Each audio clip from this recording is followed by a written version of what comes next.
ஹல்லேலூயா, ஹல்லேலூயா, ஹல்லேலூயா. கர்த்தருடைய பரிசுத்த நாமத்திற்கு மகிமையும் ஸ்தோத்திரம் உண்டாவதாக.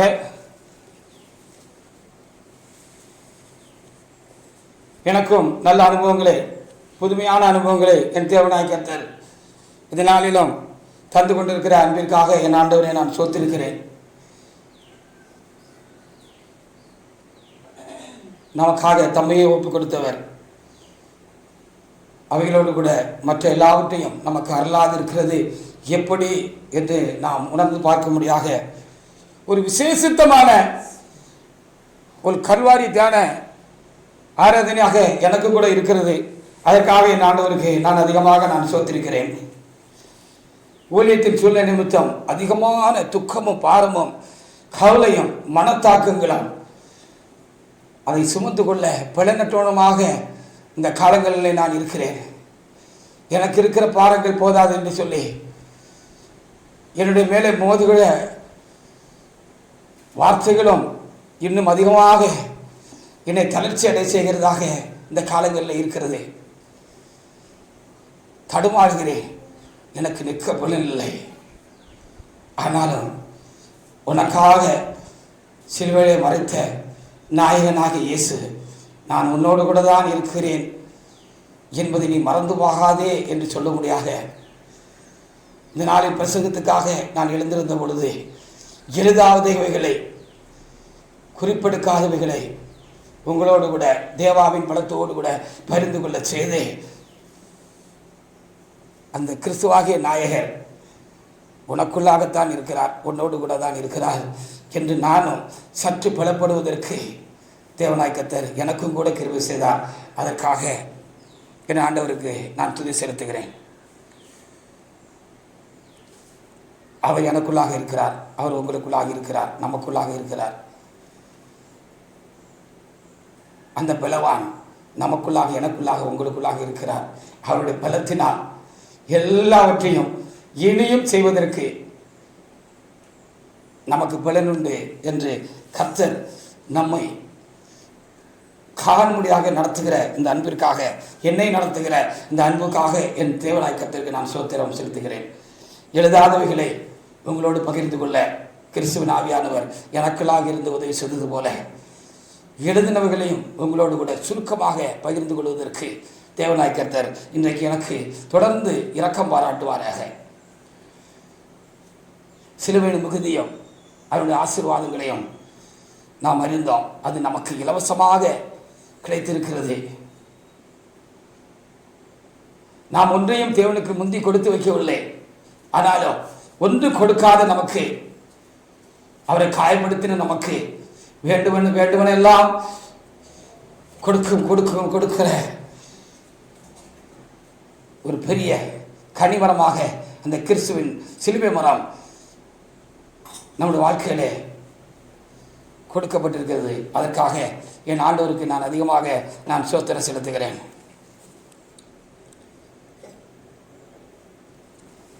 கவர்மெண்ட்டில் ஒரு காரியம் நமக்கு தராங்கன்னா நம்ம கொடுத்ததுலேருந்து தான் நமக்கு திருப்பி தராங்க. அது ஸ்டாலினாக இருக்கட்டும், அல்ல எந்த ஒரு அரசாங்கத்தினுடைய அதிகாரிகளாக இருக்கட்டும், நம்ம கொடுத்ததுலேருந்து தான் நமக்கு திருப்பி கொடுக்காங்க. நம்ம பல காரியங்களில் அவங்களுக்கு வரி கட்டுறோம், தீர்வைகளை செலுத்துகிறோம், நம்மக்கிட்ட வாங்கி நமக்கு சில காரியங்கள்ல அதுல கொஞ்சம் ஒரு சின்ன பகுதியை நமக்கு திருப்பி கொடுக்காங்க. பெண்களுக்கு இன்னைக்கு ஸ்டாலின் அரசு கொடுக்கிறதான மகளிர் உரிமை தொகையா இருக்கட்டும், முதியோர்களுக்கு கொடுக்கிறதான முதியோர் பென்ஷனாக இருக்கட்டும், இல்ல உதவிகள் பென்ஷனாக இருக்கட்டும்,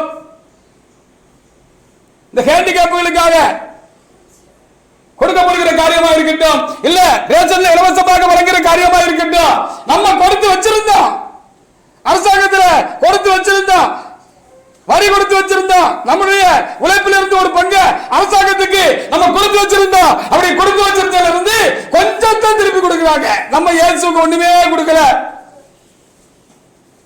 நம்ம தண்டனைக்குரியவளா இருந்தோம்.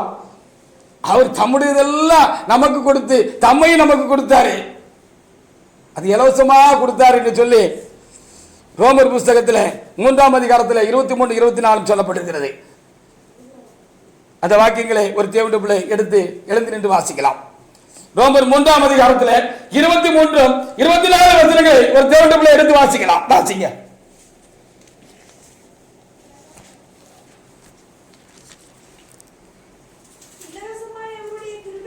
23, 24. எல்லாரும் பாவம் செய்து தேவ மகிமையற்றவர்களாகி இலவசமாய் அவருடைய கிருபையினாலே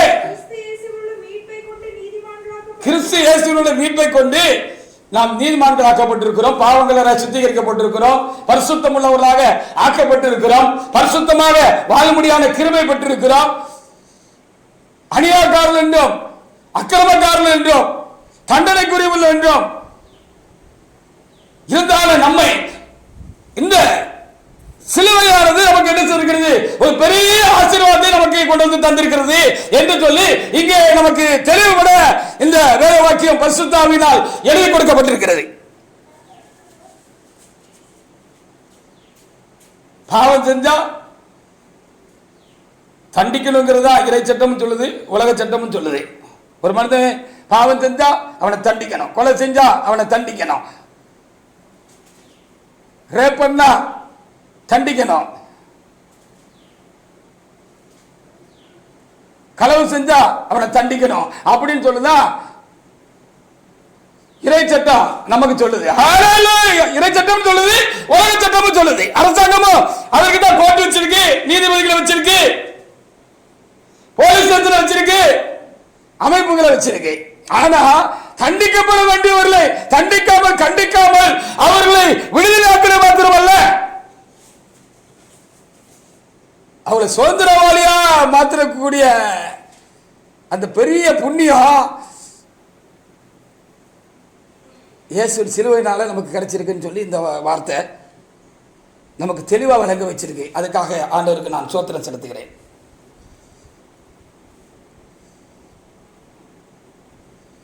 ரோமர் 4, 6 முதல் 8 வரைக்கும் வசனங்களை கூட நீங்க வாசித்து பார்க்கலாம். இவை ரெண்டும் எழுதப்பட்ட பிரசங்க வாக்கியமாக இருக்கிறது. அதற்காக ஆண்டவருக்கு நான் ஸ்தோத்திரிக்கிறேன். ரோமர் 4, 6 முதல் 8 வரைக்கும் வசனங்களை வாசிக்கலாம். வாசிங்க. அந்தபடியே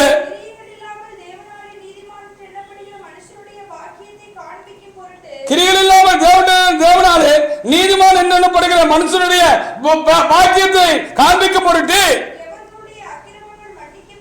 எவருடைய அக்கிரமங்கள் மன்னிக்கப்பட்டதோ, எவருடைய பாவங்கள் மூடப்பட்டதோ அவர்கள் பாக்கியவான். எவருடைய பாவங்களை கர்த்தர் எண்ணாது இருக்கிறாரோ அவன் பாக்கியவான் என்று தாவீது சொல்லியிருக்கிறார். தண்டனைக்குரியவனுக்கு தண்டனையை நிராகரித்தது மாத்திரமல்ல, தண்டனையிலிருந்து விலக்கு கொடுத்தது மாத்திரமல்ல, இந்த பாவிகளாக இந்த மனிதனுக்கு சுதந்திரமும் அந்த சிலுவை கொண்டு வந்துச்சு. அந்த இயேசுவினுடைய சிலுவை கொண்டு வந்துச்சு. அதுக்கு ஏதாவது கிரையும் கூட கேட்கல. சும்மா வச்சுக்கோப்பா, என் மகனே என் மகளே நீ சும்மா வச்சுக்கோ, என்னுடைய ஐஸ்வர்யம் பூரா, என்னுடைய சுதந்திரம் பூரா, என்னுடைய ஆசீர்வாதம் பூரா உனக்குத்தான். இந்த தெய்வீக ஆசீர்வாதம் பூரா, சகல ஆசீர்வாதமும் உனக்குத்தான் அப்படின்னு சொல்லி ஏசப்பா என்ன செஞ்சாரு? அந்த தண்டனையெல்லாம் தாமலை வாங்கி போட்டுக்கிட்டு அதனுடைய பாதிப்பெல்லாம் அவர் ஏற்றுக்கிட்டு சுமந்துக்கிட்டு நரக வேதனையப்பட்டு என்ன செஞ்சாரா? நமக்கு இப்படி ஒரு பெரிய பாக்கியத்தை கத்திரி தந்திருக்கிறாரு. நம்முடைய பாவத்தை சிலுவையின் அடிவாரத்தில் தோண்டி குழி தோண்டி மூடிட்டாரு. மண்ணை போட்டு மூடல, அவர் சிந்தன ரத்தத்தை ஊற்றி மூடிட்டாரு. ஹல்லேலூயா! எவ்வளவு பெரிய பாக்கியம் இந்த இயேசுவின் சிலுவை அடிவாரத்தில் நமக்கு கிடைச்சிருக்கு பாருங்க. இயேசுவின் சிலுவையினால எவ்வளவு பெரிய ஒரு பாக்கியம் கிடைச்சிருக்கு. கொலை குற்றவாளிய கொலை குற்றத்திலிருந்து அவனை காப்பாற்றணும்னு சொன்னா கர்ணமனு போடணும்னு சொல்லுவாங்க. அது ஜனாதிபதி கிட்ட போவோம். ஜனாதிபதி அது பரிசீலனை பண்ணி பாவப்பட்டு அவனுக்கு தண்டனையிலிருந்து, அந்த கொலை குற்றத்திலிருந்து, அந்த மரண தண்டனையிலிருந்து அவனை விளக்குறதுக்கு அவருக்கு அதிகாரம் உண்டு.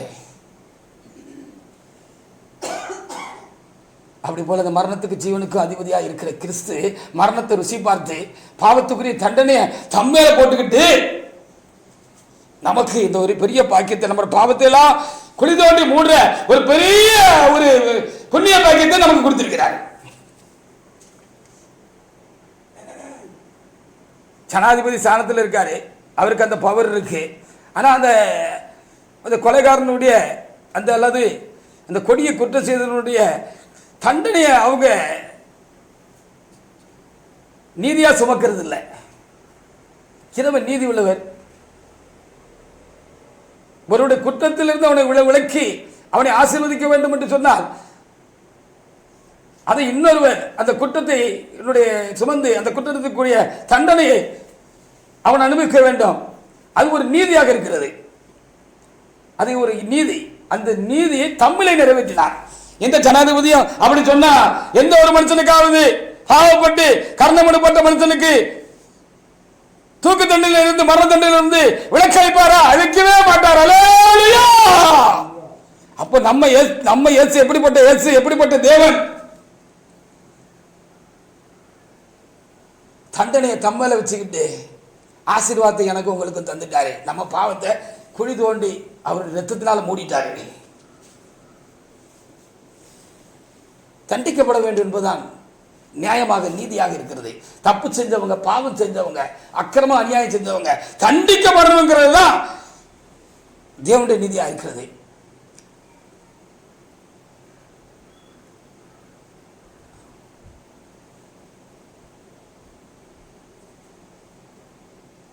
இந்த பாவத்தை இந்த சிலுவை அடிவாரத்தில் போய் துவச்சி வெளுத்து காய போட்டால் மட்டும்தான் இந்த ரத்தத்தில் துவைத்து முங்கி எந்திரிச்சு துவச்சி வெளுத்தா மாத்திரம்தான் இந்த பாவம் போவோம்.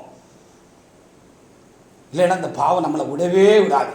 சாத்தானை விட பாவம் ரொம்ப கொடுமை உள்ளதுன்னு நான் நினைக்கிறேன். பாவத்துக்கு காரணமாக இருக்கிற சாத்தானை விட பாவம் ரொம்ப கொடுமையானதாக இருக்கிறது. பாவம் மனுஷனை விடுகிறது இல்லை, அது தொடர்ந்துகிட்டே இருக்கு. அவனை விட மாட்டுக்கு பாவத்தை மனுஷனால விட முடியல. எந்த ஒரு காரியத்தினாலையும் அவனுக்கு இந்த பாவத்திலிருந்து விடுதலை இல்லை. எரேமியா 17:1 வாசிங்க.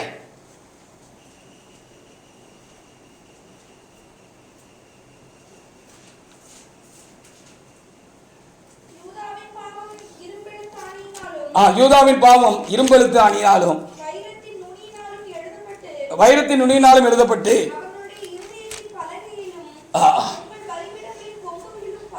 ஆமா ஆணியை வச்சு ஆழமா எழுதுனது போல அது ஆழமா பதிஞ்சிருக்கு மனுஷனுக்குள்ள.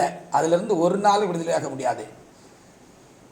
அப்ப அந்த அவனை விடுதலையாக்கி அந்த பாவத்திலிருந்து தூக்கி விட்டு அவன் பாவத்தை மூடி அவனை ஆசீர்வதிக்கிறதுக்காக இயேசு சிலுவைக்கு போனான். இது நமக்கு கிடைச்ச பெரிய ஒரு ஆசீர்வாதம். பாவத்தின் மேல நமக்கு விடுதலை வெற்றியும் இயேசுடைய ரத்தத்தினால் உண்டாயிருக்கிறது. ஹல்லேலூயா. வேற எந்த முகாந்திரத்தினாலும் ஒரு மனிதன் பாவத்திலிருந்து விடுதலையாக கூடாது. பாவத்தை வெல்ல முடியாது, ஜெயிக்க முடியாது, பாவத்துக்கு தப்ப முடியாது. பிற மதங்கள்ல, இந்து மதங்கள்ல, முகல்மோதிய மார்க்கங்களில் பலவிதமான கொள்கை அனுபவங்கள் உள்ளவர்கள் பலவிதமான காரியங்களை செய்தும் அவர்களுக்கு விடுதலை இல்லை. கங்கைக்கு போய் கதிமோசம் கிடைக்கிறாங்க ஒரு பழமொழி சொல்லுவாங்க. கங்கைக்கு போய் கதிமோசம் கிடைக்கல, கதிமோசம் என்று சொன்னால் சொர்க்கம் கிடைக்கல அப்படின்னு சொல்லப்பட்டிருக்கிறது. இங்க தெற்க இருக்கிறவங்க வடக்கு இருக்கிற அந்த கங்கைக்கு போறாங்க. இந்து ஜனங்கள், இந்து சகோதர சகோதரிகள். அங்க கங்கை புனிதமான நதி. அந்த புனிதமான நதியில போய் முங்கி எந்திரிச்சு வந்தா பாவமெல்லாம் போயிரும் நினைச்சு அங்க இருந்து போய் முங்குறாங்க. அங்க கங்கை பக்கத்தில் இருக்கிறவங்க கங்கையில நித்தம் முங்கி தான் குளிக்கிறாங்க. அவங்களுக்கு பாவம் போகல. அந்த பாவம் போகாதனால கன்னியாகுமரி முக்கடல்ல போய் நம்ம குளிச்சோம்னு சொன்னா 3 கடல் சங்கமிக்கிற இடம். அந்த கடல்ல போய் அந்த சங்கமிக்கிற அந்த இடத்துல போய் நம்ம குளிச்சோம்னு சொன்னா பாவம்லாம் நம்ம விட்டு போயிடும். அது பாவத்தினால உண்டான பிரதிபலன் நமக்கு உண்டாகாது, தண்டனை சாவு நமக்கு வராது சொல்லி அங்க இருக்கிற இங்க இருந்து குளிக்கிறா, இங்க இருக்கிற அங்க இருந்து அங்க போய் குளிக்கிறா. யாரு பாவத்திலிருந்து விடுகிறானோ அப்படின்னு சொல்றது ஒருவருக்கும் கூடாது. பூஜை செய்கிறார்கள், புனஸ்காரம் செய்கிறார்கள், கங்கையில் நீராடுகிறார்கள், கன்னியாகுமரியிலும் அந்த கடலிலும் முங்கி பார்க்கிறார்கள், தவம் இருக்கிறார்கள். எப்படியாலும் இந்த பாவ கரை, இந்த அழுக்கு, இந்த தீமை, அதனால் உண்டான வேதனை, வருத்தம்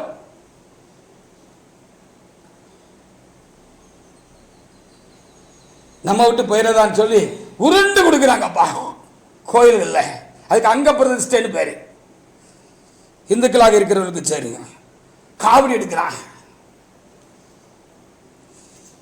சாமி எங்கேயோ இருக்காரு, இந்த பக்தன் எங்கேயோ இருந்து எத்தனையோ நூற்றுக்கணக்கான மைலுக்கு அங்கால இருந்து அந்த சாமியை நடந்தே போய் காலில் செருப்பு கூட போடாம நடந்தே போறான். உஷ்ணத்திலும் பனியிலும் மழையிலும் நனைஞ்சுக்கிட்டு கஷ்டப்பட்டு நடந்து போறான். அப்பவும் இவனுக்குள்ள அந்த பாவம் போகல, சமாதானமும் கிடைக்கல, ஒரு சிகிச்சை உண்டாகல. கோடி கோடியா காணிக்கை கொண்டு குபேர கடவுளுக்கு கொடுக்கிறான். திருப்பதியில கொண்டு போட்டுட்டு வரா. அப்படி எவ்வளவு இருக்குன்னே பார்க்க மாட்டான், அப்படி கட்டுக்கட்டா போட்டுருவானா.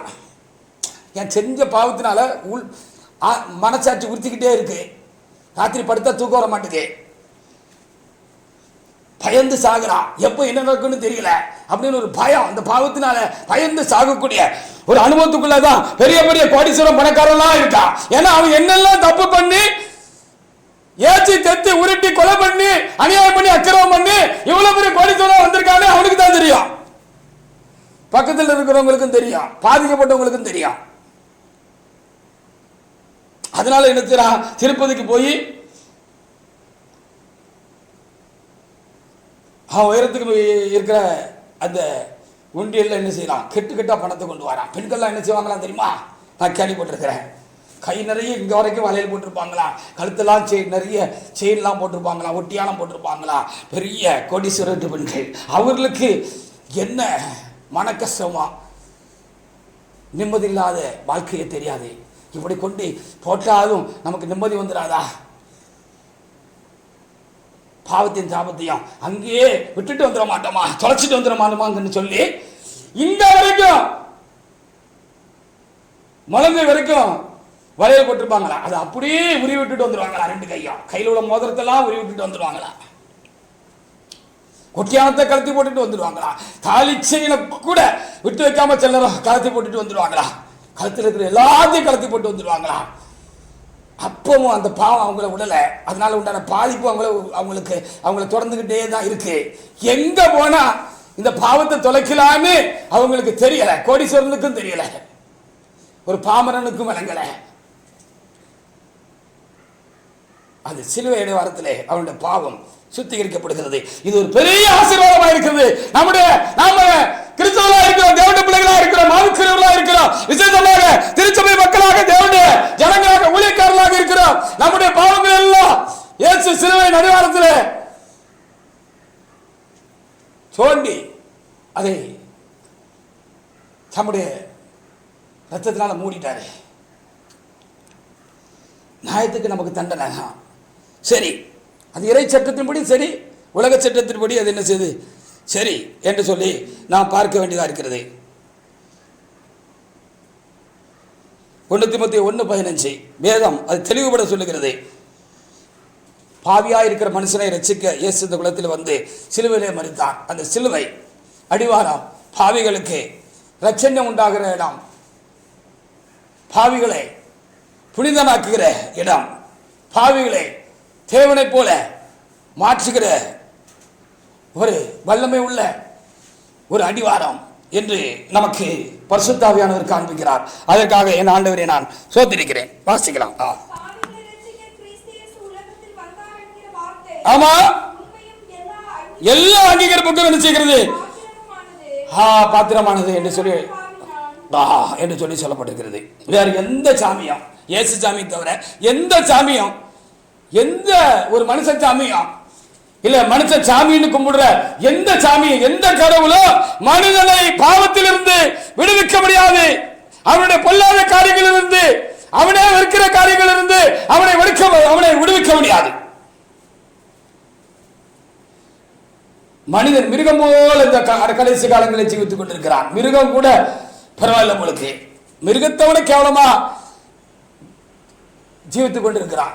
மிருகம் கூட சில வேளைகளில் இறக்கம் உள்ளதா இருக்கு. அன்னைக்கு ஒரு காரியம் மீடியாவில் நான் பார்த்தேன். ஒரு சிங்கம் வருது, அங்க ஒரு குரங்கு குட்டி இருக்கு. அந்த குரங்கு குட்டி தாய் இல்ல, அது இறந்து போயிட்டான்னு தெரியல.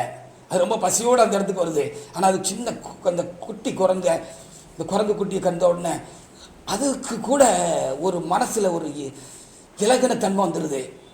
அது அதை அந்த கொடூரமான அந்த மிருகம் கூட அதை அவ்வளோ பசியில் அதை சாப்பிடாதபடிக்கு அது கூட விளையாடிக்கிட்டு அது கூட கொஞ்சிக்கிட்டு இருக்கு. இப்படி ஒரு காரியம் ஒரு மீடியாவில் நான் பார்த்தேன். அந்த ஒரு அடிப்படை கூட மிருகத்திற்கு இருக்கிற அந்த ஒரு நல்ல காரியம் கூட இந்த பொல்லாத மனுஷனுக்கு இந்த கடைசி காலத்தில் இல்லை. எந்த சாமியும், ஏசு சாமியை தவிர எந்த சாமியும், மனுஷனா வந்து எந்த சாமியும், மனுஷன் கும்பிட எந்த சாமியும் மனுஷன் என்ன செய்யாது, மனுஷனாக்காது. மனுஷனே ஆக முடியலன்னா தெய்வ நிலையை எப்படி மனுஷன் எட்டுவான்? சாயுச்ச பதவி எப்படி கிடைக்கும்? தேவனோடு இறைவனோடு கடவுளோடு கலக்கிற அந்த இரண்டரை கலக்கிற அனுபவம் எப்படி இவனுக்கு கிடைக்கும்? கடவுள் என்று சொல்லப்படுகிறவனே மனிதனுக்கு கேவலமாக இருக்கிறது. பெரிய அடிக்கடி பிரசங்கம் பண்ணுகிற பொழுது நான் சொல்ல கேட்டிருக்கிறேன், இந்து மதமானது பொய்யிலும் விபச்சாரத்திலும் கட்டப்பட்டிருக்கிறது என்று சொல்வார்கள். அதனுடைய அடிப்படையே பொய் விபச்சாரமாக இருக்கிறது என்று சொல்வார்கள். இந்து புராணங்களில் பல புராணங்களில் நாம் உள்ளே போய் கருத்தொன்றி நாம் அதை கவனித்து பார்ப்போம் என்று சொன்னால் எல்லாம் அருவருப்பான சாறுபாடுகளாக இருக்கும். அதனுடைய கர்த்தாக்களாக இருக்கிற கடவுளிடம் தாறுமாறான அருவருப்பான காரியங்களை விபச்சாரம் பண்ணுகிறவர்களாக, ஆண் புணர்ச்சிக்காரர்களாக, பெண் புணர்ச்சிக்காரர்களாக அவர்கள் இருப்பார்கள். சாமியே பாவியா இருக்கு.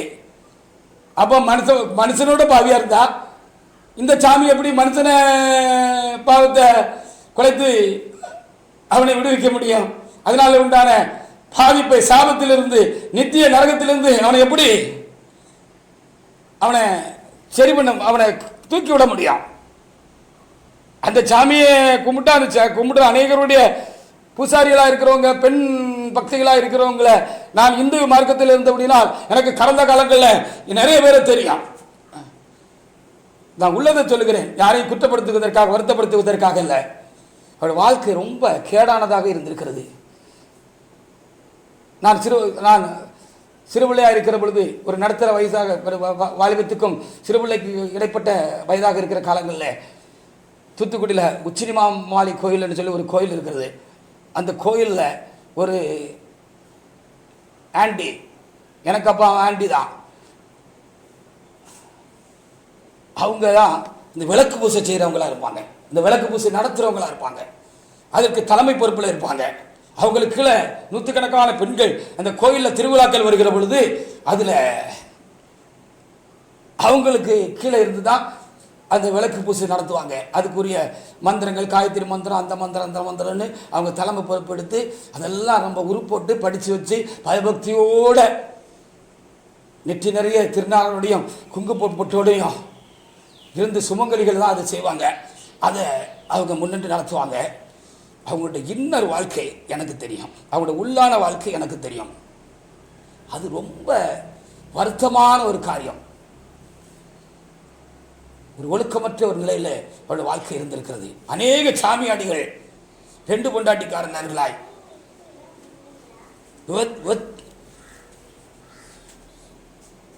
மாம்சத்தில் விபச்சாரம் கொண்ட பாவத்தில் இருக்கிறவர்களாக அவர் இருக்கிறதை நான் காண முடிகிறது. ஏனென்று தெரியவில்லை. அந்த சாமிகளுக்கு அது கைவந்த காரியமாக இருக்கிறபடினால் இவர்களுக்குள்ளும் அது புகுந்து விட்டதோ என்று நான் எண்ணுகிறேன். இந்து மார்க்கத்தில் எழுதப்பட்டிருக்கிறது, வேசித்தனம் பாவம் என்று வேதம் சொல்லுகிறது. இந்த இந்து சாம்ராஜ்யம் என்று மார்த்தட்டிக் கொள்ளுகிற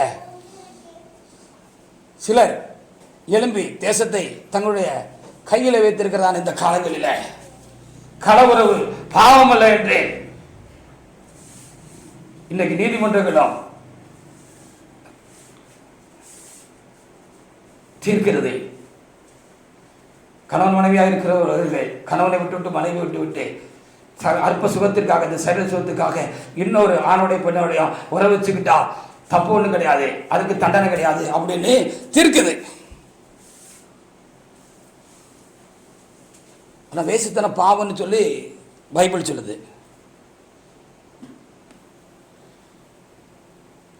ஆனால் இந்த இந்து மார்க்கத்தில் இப்படி எழுதப்பட்டிருக்கிறது, வேசி பார்க்கிறது நல்லது, வேசியை தொடுகிறதுனால் பாவம் நீங்கும். இதுக்கெல்லாம் ஆதாரம் இருக்கிறது. வேசியோடு கூடுகிறதுனால் மோட்சத்துக்கு போகலான்னு எழுதப்பட்டிருக்கிறதப்பா. ஆனபடி நாளில் நான் அதிகமாக ஒன்றும் சொல்ல விரும்பவில்லை, உள்ளதை சொல்லுகிறேன். இயேசுனால நமக்கு இவ்வளவு பெரிய பாக்கியம் நமக்கு என்ன இருக்கிறது, உண்டாயிருக்கிறது. இஸ்ரவேலருக்கு தேவனாக்கத்தை நியாயப்பிரமாணத்தை கொடுத்தார். இப்படி மனுஷன் ஒழுக்க நெறியோடு நடக்கணும்னு கொடுத்தார். இந்த ஒழுக்க நெறிய மீறினால் அது சமுதாய பாவமாக, ஒரு தனி மனிதனுடைய பாவம் சமுதாய பாவமாக அது மாறிவிடக்கூடாது என்பதற்காக அதற்கு தண்டனைகளையும் கர்த்தர் அந்த நியாயப்பிரமாணத்தோடு சேர்த்து கொடுத்தார். தண்டனைகளும் கொடுக்கப்பட்டது. விபச்சாரம் பாவம் என்று வேதத்தில் சொல்லப்பட்டிருக்கிறது. கொலை செய்கிறது பாவம் என்று சொல்லி வேதத்தில் சொல்லப்பட்டிருக்கிறது. தேவனையும் ராஜாவையும் தூசிக்கிறது பாவம் என்று சொல்லப்பட்டிருக்கிறது.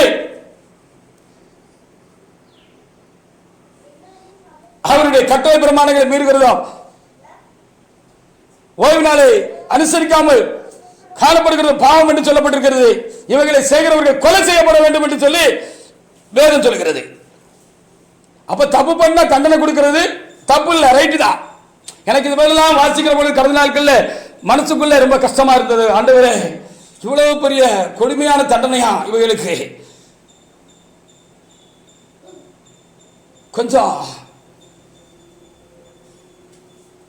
கொஞ்சம் இவுசுவா ஏதாவது செய்யக்கூடாது ஆண்டவரே அப்படின்னு மனம் கொஞ்சம் அடிச்சுக்கிட்டு எனக்குள்ள. நானும் மனுஷன் தானே, மனுஷனை பார்த்து மனுஷனுக்குரிய எழுதப்பட்டிருக்க தண்டனையை பார்த்து என் மனசு கொஞ்சம் அடிச்சுக்கிட்டேன்.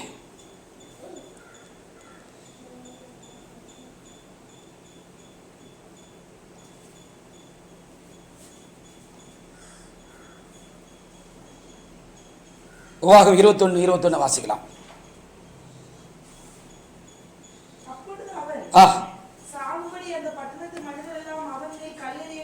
ஆமா,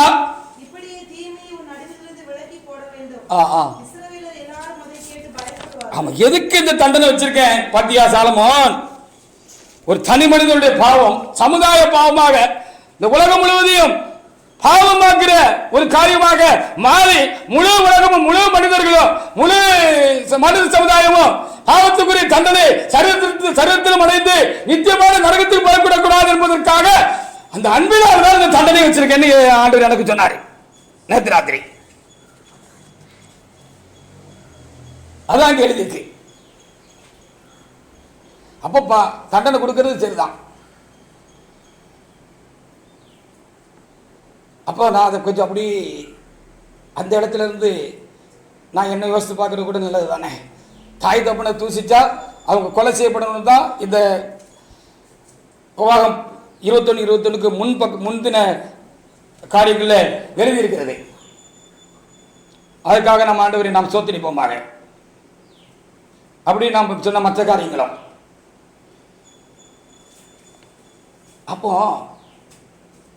இப்ப சொல்லப்பட்டவர்கள் மாத்திரமல்ல, அந்த கடைசி நிமிஷங்கள்ல நித்தியமான ஒரு அறிவை மரணத்துக்கு இந்த சரீரத்தில் தப்புக்குரிய தண்டனையை மரணமா அவன் அடைகிறான், மரணத்தை அடைகிறான். ஆனா இன்னொரு மரணம் இருக்கு, நித்தியமான நரகத்தில் போகிறதுக்கு. ஒருவேளை அந்த கடைசி நிமிஷங்கள்ல அந்த மனிதனுக்குள்ள ஒரு மனஸ்தாபம் உண்டானா ஒரு சந்தர்ப்பம் இருக்கு. இங்க தண்டித்தாலும் அங்க அவன் விடுதலை ஆகிறதுக்கு ஒரு வாய்ப்பு இருக்கு சாலமோன்னு எனக்குள்ள இருக்கிறவர் சொன்னார். எப்படி நான் விபச்சாரம் செய்தேன், ஒரு மனிதன் விபச்சாரம் செய்தான், ஒரு பெண்ணோடு கூட விபச்சாரம் பண்ணினான், 2 பேரும் கொலை செய்ய கடவுள் என்று சொல்லப்படுகிறது. கல்லறிந்து கொள்ள வேண்டும் என்று வேதம் அந்த தண்டனையை ஊர்ஜிதப்படுத்துகிறது, உறுதிப்படுத்துகிறது. அப்படி கல்லெறிஞ்சு கொள்ளுகிற பொழுது அந்த ஒவ்வொரு கல்லும் அவங்க மேல விழுகிற பொழுது அடிபட்டு வலிக்கிற பொழுது செஞ்ச பாவமும் அவங்களுக்கு உணர்றதுக்கு ஒரு வாய்ப்பு இருக்கிறது. அந்த ஒவ்வொரு கல்லுலையும் அடிக்கிற அடியிலையும் கல்லுலையும் அவங்க உணர்ற ஒரு அனுபவம் அவங்களுக்குள்ள உண்டாகுது. அப்போ ஒரு அந்த இடத்துல நானும் நீங்களும் இருந்தா, ஆண்டவரே நான் செய்தது தப்பு தான், தப்புக்கேற்ற தண்டனை தான் எனக்கு இப்போ அரங்கேறிக்கிட்டு இருக்கு, ஆனாலும் என்னை மன்னிச்சிருங்கப்பா, என்னை மன்னிச்சிருங்கப்பா அப்படின்னு மனதார அவன் ஆண்டவர் நோக்கி அந்த கடைசி நிமிஷத்துல கூப்பிடலாம். அந்த மரணத்தருவாயில் அவன் கூப்பிடலாம். அவன் பாவம் மறுமையில மன்னிக்கப்பட்டு நித்தியமான அந்த நரகாக்கினைக்கு அவன் தப்பிக்கொள்றான் அப்படின்னு சொல்லப்பட்டிருக்கிறது. இயேசு அதை சிலுவைக்கு போகிறதுக்கு முன்பாகவே தம்முடைய வாழ்க்கையில் அனுபவமாக கொண்டிருந்தார். சிலுவையிலே அதை அனுபவமாக கொண்டிருந்தார். அந்த கல்லனுடைய காரியம் அதை நமக்கு உறுதிப்படுத்துகிறது. நான் இப்போ சொன்னது சரிங்கிறதுக்காக வேதத்தை ஒட்டி உரசி பார்க்கிற பொழுது அது வரைக்கும் அவன் பாவம் செஞ்சான், பாவத்துக்குரிய தண்டனை தான். அவன் கொலை செஞ்சிருப்பான், கொள்ளை எடுத்திருப்பான், பல விதமான காரியங்களை செய்திருப்பான், கற்பழிச்சிருப்பான், விபச்சாரம் பண்ணியிருப்பான், பல தீவுகளை பண்ணனால அவனுக்கு மரண தண்டனை அளிக்கப்பட்டிருந்தது. அந்த கடைசி நிமிஷத்தில் அவன் தன்னுடைய தப்பை அந்த சிறுவையில் உணர்ந்ததுனால அவனுக்கு இந்த உலகத்தில் அவனுக்கு தண்டனை உண்டாயிற்று, அந்த தப்பித்துக்குள்ள தண்டனை உண்டாயிற்று. அவன் சிறுவையில் அவன் கொல்லப்பட்டான், மரண தண்டனை உண்டாயிற்று. அவனோட ஆத்துமா அந்த பாவக்கட்டிலிருந்து விடுதலாக்கப்பட்டு அது மோட்சத்துக்கு உறுதியாகிவிட்டது. அப்போ தண்டனை சரிதானே. ஆனால் இந்த தண்டனையும் அவரே ஏற்றுக்கொண்டு நமக்கு பெரிய பாக்கியத்தை தேவனாய் என்ன செய்திருக்கிறார், நமக்கு தந்திருக்கிறார். தண்டனையும் இல்லை, மன்னிப்பும் இல்லை, தண்டனையும் இல்லை. மன்னிப்பு கிடைச்சது, தண்டனையும் கிடையாது. யோவான் 8:10-11 அது அவர் இந்த உலகத்தில் மனுஷனா வந்த காலங்களில் அவர் நடைமுறையே படுத்திக்கிட்டு தான் இருந்தார். விபச்சார ஸ்ரீ கையமையமா பிடிக்கப்பட்ட பொழுது அவரை கொல்லணும், அதான் நியாயப்பிரமாணம் சொல்லுது. அதை அப்பவே அவர் நடைமுறைப்படுத்த ஆரம்பிச்சிட்டார். இந்த உலகத்தில் மனுஷனா நடமாடிக்கிட்டு இருக்கும் பொழுது, நம்மோடு கூட அவர் சஞ்சரித்து கொண்டிருக்கிற பொழுது, வாழ்ந்து கொண்டிருந்த பொழுது அதை நடைமுறைப்படுத்த ஆரம்பிச்சிட்டார். வாசித்து பாருங்க. ஆமா, அந்த ஸ்ரீயை பார்த்தாங்க, வேறு ஒருவரை காணாமல், ஸ்ரீயே உன்னை குற்றம் சாட்டினவங்களா எங்கம்மா, கல்லெறிஞ்சு உன்னை கொல்லலையாம்மா? அந்த அம்மா சொன்னாங்க, இல்லையா ஆண்டவரே. எப்படி ஒரு இரக்கமுள்ள நியாய தீர்ப்பு நமக்கு இரக்கமில்லாத இந்த உலகத்தில் நமக்கு கிடைக்கணும்னா, இந்த தீர்ப்பை கொடுத்தவர், இந்த தீர்ப்பை எழுதினவர் கண்டிப்பாக கடவுளாக தான் இருக்கணும் அப்படின்னு அந்த அம்மாவுக்கு தெரிஞ்சிட்டு அதனால தான் இல்லை ஆண்டவரேன்னு சொன்னாங்கன்னு நான் நினைக்கிறேன். அல்லேலூயா. அப்போ அந்த சிலுவையினால் உண்டான பெரிய புண்ணியம் தான்.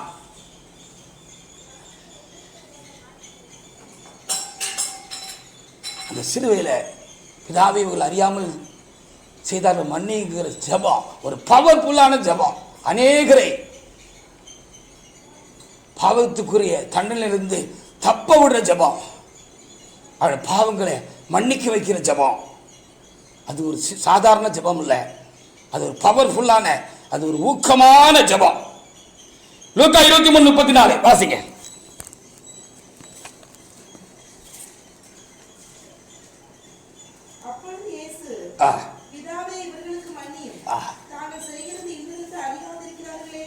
ஆமா, அவரை தேவண்ட குமாரன் அறிந்து செஞ்சவங்க, அறியாமல் செய்தவங்க,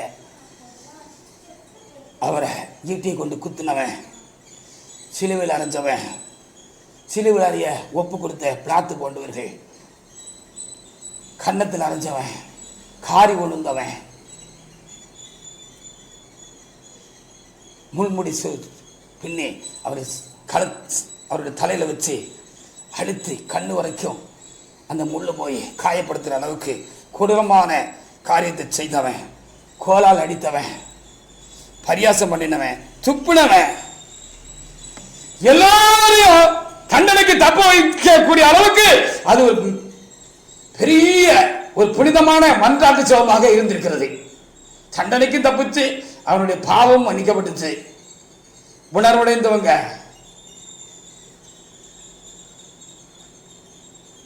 அந்த இயேசுவின் அடியார்களாக, இயேசுடைய சீசர்களாக, அனுபவ பக்தர்களாக மாறி போனார்கள்.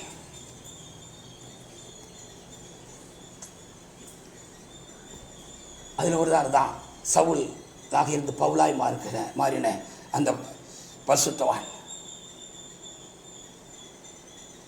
யோவான் 19:30 எழுதப்பட்டிருக்கிற அந்த போர்ச்சேவகன் நானும் நீங்களும் தான். இனி எத்தனையோ கோடான கோடி மக்களும் தான். சிலுவை எவ்வளவு புனிதமானது பாருங்க. சிலுவை எவ்வளவு புனிதமானது பாருங்க. சிலுவை எவ்வளவு மேன்மையானது பாருங்க. இயேசு மனிதனா? மனிதனாக வந்த தெய்வம், மனித தெய்வம். அவர் தேவன். யோவான் 19:37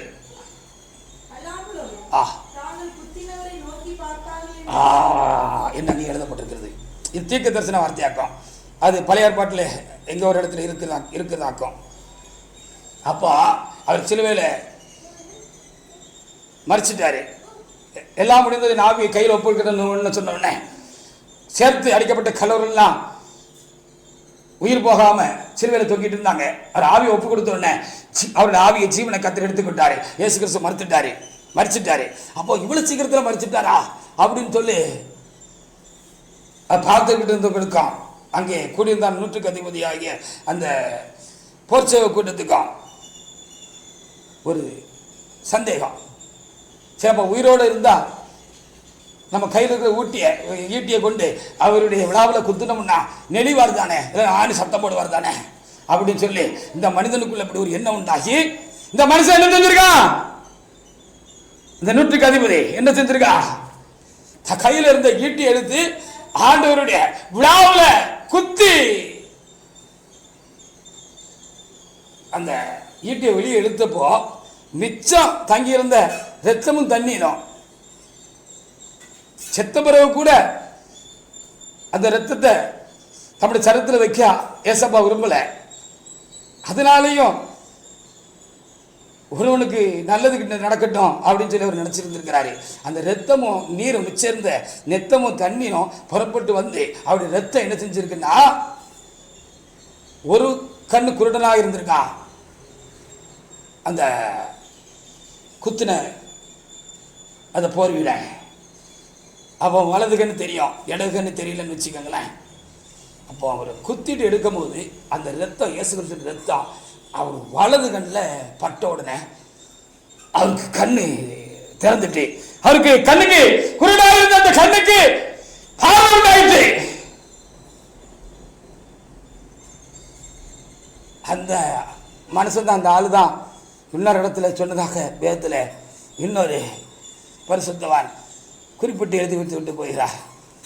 அதெல்லாம் பார்த்துக்கிட்டு இருந்து அவர் கண்ணும் திறந்த உடனே அவர் அப்படியே அந்த சிலுவை அடிவாரத்தில் விழுந்திருப்பார். அப்படி தானே அவர் தான் சொன்னார், இவர் மெய்யாகவே இவர் தேவண்ட குமாரன், இவன் மனுஷன் அல்ல, இவர் ஒரு தேவண்ட குமாரன் என்று சொன்னதாக அங்கே எழுதப்பட்டிருக்கிறது. அல்லேலூயா! பார்த்தீங்களா? சிலுவை சாபத்தின் சின்னமாகிய அந்த சிலுவை புனித சின்னமாக இயேசுவினால் அது ஆனது என்று சொல்லி சொல்லப்பட்டிருக்கிறது. அந்த சிலுவை அட்டையிலே வந்து பாவ மோச்சனம் அடைந்து பக்தர்களாய் மாறி இறைவனாக இயேசு பக்தர்களாக மாறி ஆசீர்வதிக்கப்பட்ட கூட்டம் உலகம் முழுவதும் லட்ச லட்சமாக கோடி கோடியாக இருக்கிறது. நானும் நீங்களும் அந்த சிலுவையின் புண்ணிய பலனால் இந்த ஆசீர்வாதங்களை பெற்றிருக்கிறோம். ஆவிக்குரிய ஆசீர்வாதங்களோடு கூட உலக ஆசீர்வாதங்கள், நமக்கு வேண்டிய ஆசீர்வாதங்கள் எல்லாம் இன்றைக்கு வரைக்கும் ஆண்டவரிடத்திலே நாம் என்ன செய்திருக்கிறோம்? பெற்றிருக்கிறோம். ரோமர் 8:32 வாசித்து முடிக்கலாம்.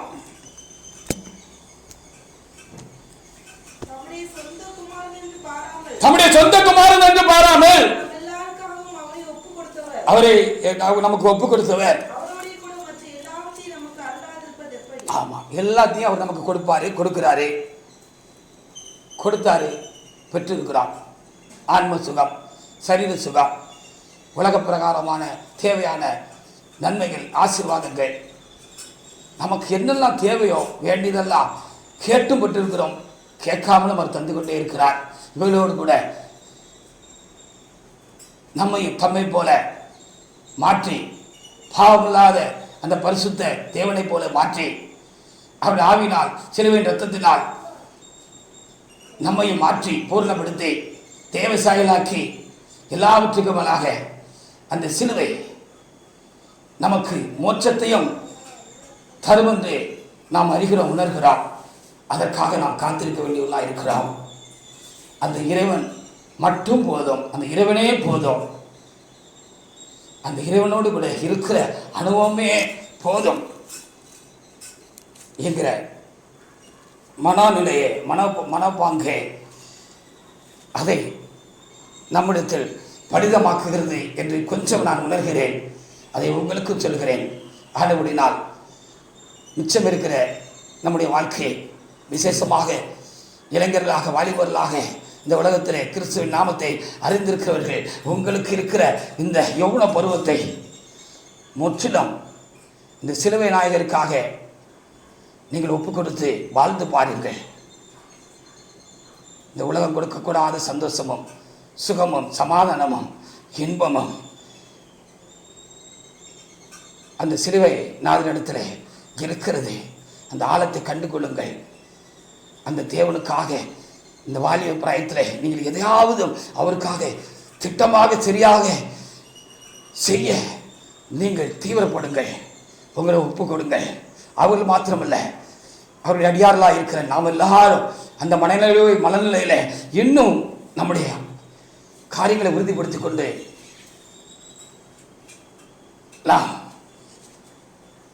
பெற்றுக்கொண்டதான இந்த மேலான ஆசீர்வாதத்தை நாம் தொடருவோமாக. சிலுவை ஒரு பாவியை புனிதனாக மாற்றுகிற ஒரு காரியமாக இருக்கிறது. நானும் பாவியாக இருந்தேன். இப்போ கொஞ்சம் அநேக பாவங்களிலிருந்தும் நான் அந்த சிலுவையின் உபதேசத்தினால், இந்த கிறிஸ்து ரத்தத்தினால் மாற்றப்பட்டிருக்கிறேன், மாறிக்கொண்டிருக்கிறேன். இந்த பாவமில்லாத அந்த மகானை போல, அந்த பரிசுத்தவானை போல, அந்த பரிசுத்தரை போல அவரோடு கூட நான் ஒட்டி இன்னும் வாழ கற்றுக்கொள்கிற பொழுது அவரை போலவே மாறி நானும் என் தேவனத்தில், அந்த மோட்சத்தில் அவரோடு கூட நான் இரண்டரை கலந்து விடுவேன். அந்த சாட்சிய பதவிக்காக நான் போராடுகிறேன். எனக்குள்ள இருக்கிற அவர் எனக்கு பலன் தருவராயிருக்கிறார். என்னை பூர்ணப்படுத்தி என்னை சேர்த்து கொள்வார். கர்த்தர் வார்த்தைகளை எனக்கும் உங்களுக்கும் கேட்கிற அவருக்கும் தந்தமைக்காக என் ஆண்டவரை சோத்திருக்கிறேன். கர்த்தர் வார்த்தைகளை ஆசீர்வதிப்பாராக. ஆமென்.